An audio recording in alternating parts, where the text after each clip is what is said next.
সত্য সত্যই নিশ্চিত একদিন তোমার মৃত্যুর যন্ত্রণা চলে আসে। মৃত্যুর যন্ত্রণা কি? যালিকা মা কুনতা মিনহু তাহিদ, এই মৃত্যু থেকেই তুমি পলায়ন করেছিলে, এই মৃত্যু থেকেই তুমি বাঁচতে চেয়েছিলে, কিন্তু সেই মৃত্যুর যন্ত্রণা শুরু হয়ে গেল, মৃত্যু হয়েই গেল। হয়ে গেল হয়তো মৃত্যু শেষ পর্যন্ত, কেউ বাঁচতে পারে তো শেষ পর্যন্ত? আল্লাহ বলেন অনুফিখা ফিস সূর, আর এভাবে একদিন তোমারে কবরে রাইখাই একদিন ইসরাফিল আবার ফু দিবে, আবার হাসরের মাঠ কায়েম হবে। আর যালিকা ইয়াউমুল ওয়াঈদ, সেই হাসরের মাঠ আখিরাত হবে বড় বেশি ভয়ের, বড় বেশি ভয়ের দিন, বড় বেশি ভয়ের দিন।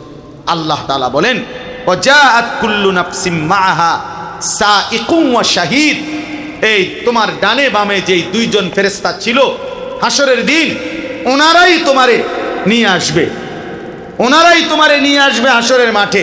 একজন পিছনে থাইকা তোমারে বলবে আগে বাড়ো, উনি হলেন সায়েক, চালক, উনি যিনি তোমারে আগাইতে হাঁটাইতে হাঁটাইতে হাসরের মাঠে আনবে। আর একজন ওয়া শাহীদ,